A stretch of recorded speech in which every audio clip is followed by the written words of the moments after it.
नमस्कार दोस्तों, स्वागत है आप सभी का आपके अपने यूट्यूब चैनल अमन प्रजिगी, जिसमें जैसा कि फ्रेंड हमारा एसएससी डी कांस्टेबल का PYQ चल रहा है। उसके अंतर्गत ये आपका नेक्स्ट वीडियो है, जिसमें हम लोग देखेंगे 16 जनवरी फर्स्ट में पूछे गए बीजीके प्रश्नों को, साथ में जो एक्स्ट्रा फैक्ट्स को भी। तो चलिए वीडियो को स्टार्ट करते हैं। पहला जो प्रश्न आपका पूछा गया है कि जून 2022 में विपक्षी दलों द्वारा भारत के राष्ट्रपति पद का उम्मीदवार कौन था। तो जो आपका राष्ट्रपति का जो पद का जो चुनाव हुआ था आपका 2022 में अगस्त माह में, उसमें जो आपका विपक्षी जो दल थे उसके जो उम्मीदवार थे वो आपके यशवंत सिन्हा जी थे। तो इसका राइट आंसर आपका यशवंत सिन्हा होगा। इसके अलावा जो विपक्षी दल यानी कि जो सत्ता पक्ष में है उनके उम्मीदवार कौन थे, तो आपके द्रौपदी मुर्मू जी थे। और द्रौपदी मुर्मू ही जीतकर आपके राष्ट्रपति पद पर ग्रहण हुई थी। वो देश की 15वीं राष्ट्रपति है वर्तमान में। इसके अलावा वो भारत के राष्ट्रपति चुने जाने वाली जनजातीय समुदाय से संबंधित पहली व्यक्ति हैं, इसको भी याद रखिएगा। एवं भारत की जो पहली राष्ट्रपति थी वो आपकी प्रतिभा देवी सिंह पाटिल थी। इसके अलावा जो द्रौपदी मुर्मू बनी है वो आपके राष्ट्रपति के रूप में सेवा करने वाली दूसरी महिला बनी है। इस बात को भी आप याद रखिएगा, ठीक है। वीडियो में आगे हम फ्रेंड्स हम बात करने वाले हैं एसएससी जीडी कांस्टेबल 2024 के बेस्ट बुक के बारे में, जो कि फ्रेंड्स आपके चाक्षु पब्लिकेशन की ओर से है। ये जो बुक है आपका तैयार किया गया है, जो आपका नोटिफिकेशन आया था उस पर आधारित, मतलब कहें तो नवीनतम पाठ्यक्रम और पैटर्न पर आधारित इस पुस्तक को तैयार किया गया है। इसमें आप पूरे सिलेबस को कवर कर सकते हैं, जिससे आपका सिलेबस है जीके जीएस का, मैथ का, रीजनिंग का, हिंदी का, इंग्लिश का। इस बुक में आपको 3300 प्लस बुक विकल्पीय प्रश्न मिलेंगे। साथ में आपको 11 सॉल्व पेपर्स मिलेंगे और आपको 20 प्रैक्टिस सेट इसमें देखने को मिलेगा, ठीक है। ये पुस्तक हर हाल में अन्य पुस्तकों से श्रेष्ठ हैं। श्रेष्ठ किस लिए हैं आपको बताते चलें कि इस पुस्तक में जो आपका सोल्यूशन दिया गया है वो दोस्तों आपको बहुत ही विस्तृत तरीका दिया गया है, यानी कि व्याख्या करके दिया गया है। चाहे वो आपका रीजनिंग का हो, मैथ का हो, हिंदी का हो, इंग्लिश का हो, सभी का उत्तर जो आपको दिया गया है, सिर्फ उत्तर नहीं दिया गया, उत्तर तो दिया गया है, साथ में आपको व्याख्या भी किया गया है, ठीक है। ये पुस्तक दोस्तों आपको बता दें, इस पुस्तक के साथ साथ इनका एक आपका स्टडी गाइड भी आता है, जिसे भी आप लोग परचेस कर सकते हैं और अपनी तैयारी को एक मजबूती प्रदान कर सकते हैं। यह पुस्तक मिलेगा कहाँ? तो इस पुस्तक को प्राप्त करने के लिए आपके पास दो तरीका है। पहला तरीका है कि आप डिस्क्रिप्शन में लिंक दिया गया है, उससे भी आप लोग परचेस कर सकते हैं, जो कि फ्लिपकार्ट, अमेजन पर उपलब्ध है। नहीं तो आपके नज़दीकी स्टोर में भी आपको ये पुस्तक उपलब्ध होगा, ठीक है। तो चलिए ऐसा करते हैं, आप लोग एक बार चेकआउट कर लीजिएगा। हम लोग बढ़ते हैं वीडियो में आगे। हमारा जो नेक्स्ट क्वेश्चन है वह है कि मूल कर्तव्य को भारतीय संविधान के भाग 4A के अनुच्छेद डैश में अनुच्छेद सूचीबद्ध किया गया है। यानी कि आपको मूल कितने मौलिक कर्तव्य हैं वर्तमान में, साथ में किस भाग में किस अनुच्छेद में आपका मौलिक कर्तव्य को रखा गया है वो बताना है। 4 ऑप्शन दिए गए हैं। 4 ऑप्शन में से जो सबसे उपयुक्त आंसर है वो आपका 11 और 51A। 11 और 51A कहने का मतलब है कि जो आपका मौलिक कर्तव्य उसकी संख्या आपका 11 है, और जो आपका भाग 4A के तहत जो अनुच्छेद में रखा गया है आपका 51A अनुच्छेद में रखा गया है वर्तमान में 11 मौलिक कर्तव्यों को। ये आपका 1976 में जो आपका 42वां संविधान संशोधन हुआ था उसके माध्यम से ये आपके संविधान में जोड़े गए थे। इस बात को याद रखिएगा।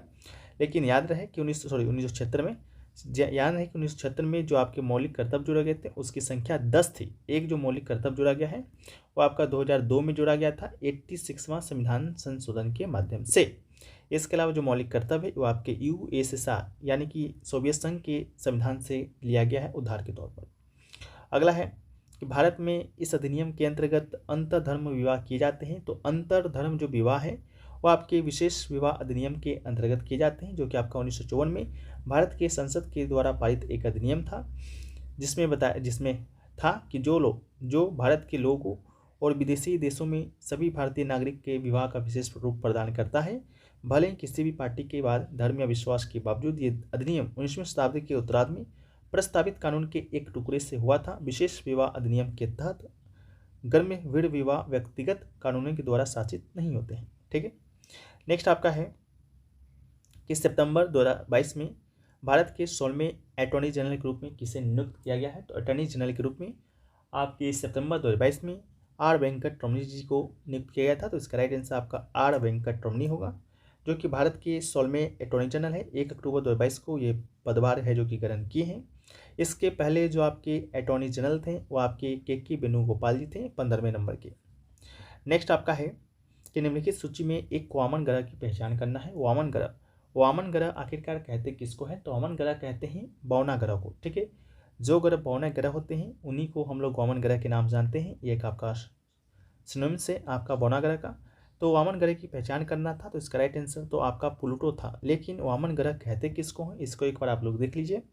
वामन ग्रह यानी कि बौना ग्रह एक आकाशीय पिंड होता है जो किसी दूसरे ग्रह की परिक्रमा नहीं करता है तथा दूसरे ग्रह की तरह अपने गुणों को प्रदर्शित नहीं करता है। हमारे सौरमंडल में बौने ग्रह की संख्या अज्ञात है, बिल्कुल मतलब कि है ही नहीं। लेकिन प्लूटो को भी यह ग्रह की श्रेणी से निकालकर बौने ग्रह की श्रेणी में रख दिया गया है, इसको भी याद रखिएगा, ठीक है, 2006 में। इसके अलावा नेक्स्ट क्वेश्चन है, किसी राज्य में मंत्रियों को रैंक और विभागों का आवंटन किसके द्वारा किया जाता है। किसी भी राज्य में, चाहे आपका जो भी राज्य हो, यूपी हो, बिहार हो, राजस्थान हो, मध्य प्रदेश हो, दिल्ली तो केंद्र शासित प्रदेश है। लेकिन राज्यों में जो मंत्रियों का जो रैंक होता है कि कौन सा मंत्री कौन सा पदभार ग्रहण करेगा, यानी कि कौन गृह मंत्री बनेगा, कौन स्वास्थ्य मंत्री बनेगा, या क्या बनेगा, कैबिनेट मंत्री कौन बनेगा, ठीक है। इसके अलावा जो भी विभाग होता है जैसे गृह विभाग, स्वास्थ्य विभाग, इन सभी का जो आवंटन है आपका मुख्यमंत्री के द्वारा किया जाता है। तो इसका राइट आंसर ऑप्शन नंबर 1 मुख्यमंत्री होगा। नेक्स्ट आपका है कि खाद्य श्रृंखला में किसी जीव की विशिष्ट स्थिति क्या कहलाती है, ठीक है। तो जो खाद्य श्रृंखला होता है उसमें किसी जीव की जो विशिष्ट स्थिति होती है वो आपका पोषी स्तर कहलाता है। तो ऑप्शन नंबर 4 पोषी स्तर इसका राइट आंसर होगा। खाद्य श्रृंखला या आहार श्रृंखला स्वपोषी जीवों जैसे घास या शैवाल जो प्रकाश संश्लेषण के माध्यम से अपने स्वयं के लिए भोजन उत्पादित करते हैं से आरंभ होने वाला एक शीर्ष परभक्षियों जैसे कि भूरा भालू या हत्यारा तिमी पर समाप्त होने वाले आहार जाल में कड़ियों का एक रैखिक संजाल है। इसके अलावा भूकृमि या काष्ठतुगन या अपघटक प्रजाति जैसे कवक हो गया, जीवाणु हो गया।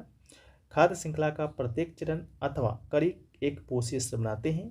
इसके अलावा स्वपोषी अथवा उत्पादक प्रथम पोषी स्तर है और तथा सौर ऊर्जा का स्थिरीकरण करके उसके परपोषियों तथा उपभोक्ताओं के लिए उपलब्ध कराते हैं। इसके अलावा शाकाहारी तथा प्राथमिक उपभोक्ता द्विपोषी स्तर, लघु मांसाहारी तथा द्वितीय उपभोक्ता तृतीय पोषी स्तर तथा शीर्ष मांसाहारी तथा तृतीय उपभोक्ता चतुर्थ पोषी स्तर निर्मित करते हैं। नेक्स्ट क्वेश्चन है कि 2022 ग्रीष्मकालीन पैरालंपिक्स की मेजबानी डैश के द्वारा किया गया था। तो जो 2020 का जो आपका ग्रीष्मकालीन पैरालंपिक्स था उसका मेजबानी जापान के द्वारा किया गया था। तो इसका राइट आंसर आपका ऑप्शन नंबर 4 जापान इसका राइट आंसर होगा। इसका जो मेजबानी है आपका 14 अगस्त से आयोजित एक अंतर्राष्ट्रीय भू खेल पैरा स्पोर्ट्स कार्यक्रम था। 5 सितंबर 2024 तक ये कार्यक्रम चला था। टोक्यो जो कि जापान की राजधानी है, यह आपका 16वां ग्रीष्मकालीन पैरालंपिक था। नेक्स्ट आपका है कि निम्नलिखित में किस भारतीय शास्त्रीय नर्तक को संगीत नाटक एकेडमी फेलो यानी कि एकेडमी रत्न से सम्मानित किया गया है। तो इसका राइट आंसर आपका सोनल मानसिंह हो जाएगा, ऑप्शन नंबर 3, ठीक है। सोनल मानसिंह एक प्रसिद्ध भारतीय शास्त्रीय नृत्यांगना है। वास्तव में 2003 में पद्म विभूषण पाने वाली सबसे कम उम्र की प्राप्तकर्ता भी है।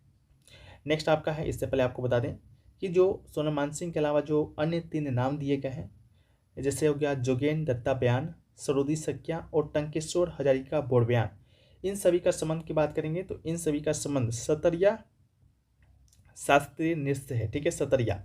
सतरिया जो शास्त्रीय नृत्य है वो फ्रेंड्स आपका असम का एक शास्त्रीय नृत्य है, ठीक है, जिसे सन 2000 ईस्वी में इस नृत्य को शास्त्रीय नृत्य का दर्जा प्रदान किया गया था। बाकी सोनल मानसिंह किस नृत्य से जुड़ी हुई हैं ये आप लोग कमेंट सेक्शन में जरूर बताइएगा, ठीक है। नेक्स्ट क्वेश्चन है कि which of the following organization governs the international trades, यानी कि निम्नलिखित में से कौन सा संगठन अंतर्राष्ट्रीय व्यापार को नियंत्रित करता है। तो अंतर्राष्ट्रीय व्यापार को जो आपका संगठन जो नियंत्रित करता है वो आपका वर्ल्ड ट्रेड ऑर्गेनाइजेशन करता है। तो इसका राइट आंसर आपका हो जाएगा वर्ल्ड ट्रेड ऑर्गेनाइजेशन, जिसके शॉर्ट फॉर्म में हम लोग WTO भी कहते हैं, हिंदी में विश्व व्यापार संगठन, जिसका उद्देश्य अंतर्राष्ट्रीय व्यापार को उदार बनाना होता है। विकसित देशों की पहल पर विश्व व्यापार संगठन अंतर्राष्ट्रीय व्यापार के संबंध में नियम स्थापित करता है और देखता है कि इन नियमों का पालन किया जाता है या नहीं। वर्तमान में बात करेंगे तो 164 देश विश्व व्यापार संगठन के सदस्य हैं। नेक्स्ट आपका है LBW शब्द किस खेल से संबंधित है। LBW की बात करते हैं तो इसका जो फुल फॉर्म होता है लेग बिफोर विकेट, इसका जो संबंध है आपका क्रिकेट से है, तो इसका राइट आंसर आपका क्रिकेट हो जाएगा। ठीक है, क्रिकेट हो जाएगा, इसको भी याद रखिएगा।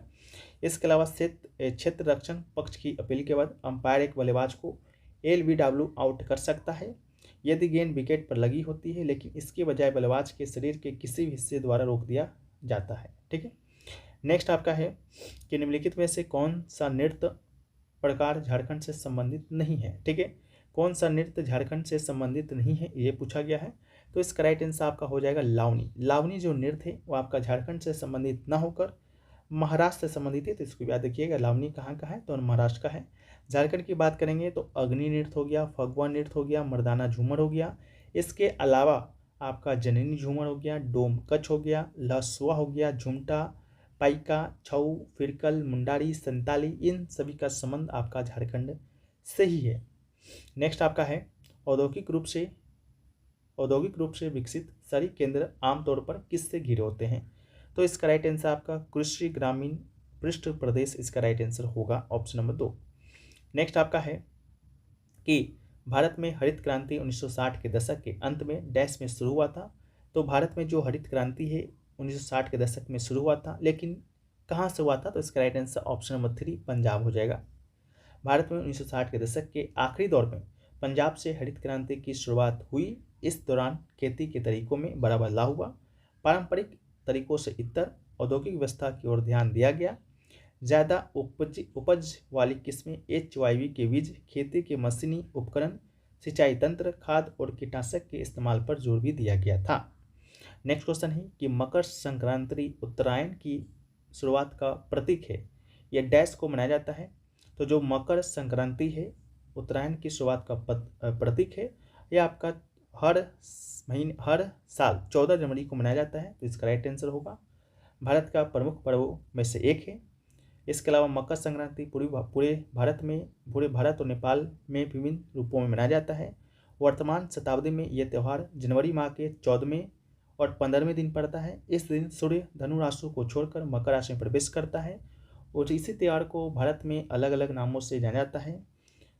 वहीं पर आपका जो तमिलनाडु है, तमिलनाडु में से पोंगल के नाम से हम लोग जानते हैं।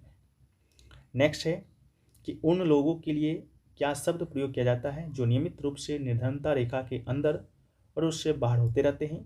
तो इसका राइट आंसर आपका चक्रीय निर्धन इसका राइट आंसर हो जाएगा। ठीक है, चक्रीय जो निर्धन होता है यह आपका चक्रीय गरीबी राष्ट्रीय वैश्विक अर्थव्यवस्था के प्रवाह पर निर्भर करता है।